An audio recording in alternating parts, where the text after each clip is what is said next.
روډ ډېر زیات خراب دی داسې پکار دی یو مشر چې دا روډ ټیک کړي چې موږ دلته کې مدرسې ته ځو راځو او مشکلات راته ډېر دي په دې باندې مریض ځي امید لرم کوم هسپتال ته په مشکل ورسي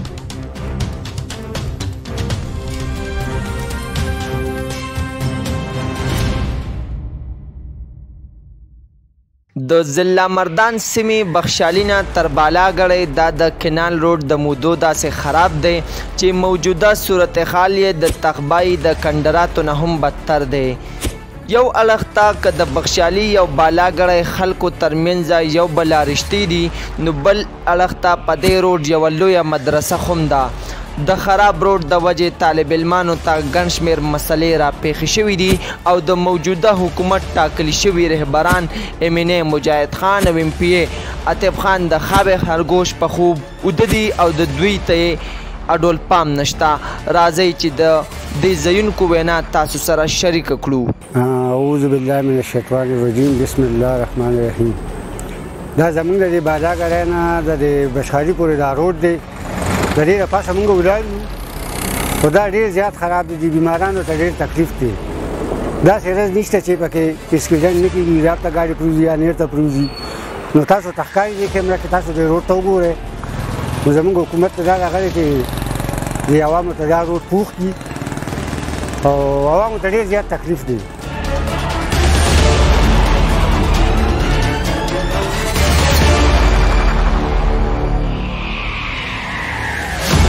یاره حکومت ته ویل غواړي چې دا روډ موږ ته سم کړي دې روډ ته وګوره کله چې انجینیر ته پرېوځي او کله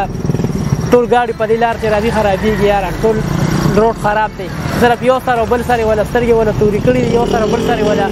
پوخ کړي دي او مخکې لار ټوله خرابه ده یاره دا روډ ډېر خراب دی موږ د چینچو والا چې کوم دی غریبانان خلک یو او 200 روپۍ وګټو سل په دې ولګو سل چې کوم دی کور ته اوسو دی کې تیل مچولې دی دا روډ ته وګوره دا تباهي ده مهرباني وکړئ یاره جي مهرباني وکړئ دا روډ موږ ته سم کړئ ډېره زیاته ګرانه ده راته جي زه رشید خبرې کوم د نرسک نه د دې روډ باره کې خبره ده داسې ګورنمنټ پاکستان ته دا اپیل دی چې موږ وایو چې دا سړک موږ ته سم کړه په دې باندې مریض ځي امید لرم کوم هسپتال ته په مشکل ورسي کله حساب خېږي دومره خراب سړک دی چې د اندازې نه په خوا باندې نه پوهېږم چې دا به آیا دا په نقشه کې شته د نرسک دا روډ او که نشته زموږ حکومت ته دا اپیل دی چې دا موږ ته سم شي او موږ ته غټ تکلیف دی په دې روډ باندې دا د ملګرو دا کړی دي چې موږ دلته کې مدرسې ته ځو راځو او مشکلات راته ډېر دي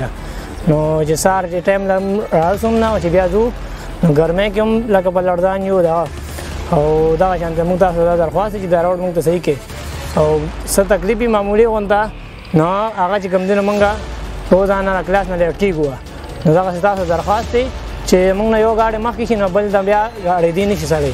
نو موږ تاسو دا درخواست دی چې موږ ته مهرباني وکړئ دا روډ سم کړئ روډ ډېر زیات بیکاره دی د دې د مستقبل بالکل حل نشته چې څوک یې غور وکړي روډ ډېر زیات خراب دی داسې پکار دی یو مشر چې دا روډ ټیک کړي دا روډ ډېر زیات خراب دی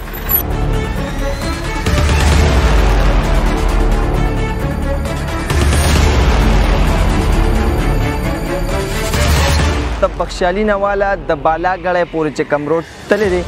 زموږ کوشش هم دا وي چې د خپلې علاقې دغه که وړه مسله وي او که غټه مسله وي چې دا موږ په سکرین باندې راولو موجوده حکومت او ادارو ته دا وښایو او د خپلو عوامو دا مسایل په حل کولو کې موږ خپل کوشش ادا کړو ورکه اجازت ابوبکر صدیق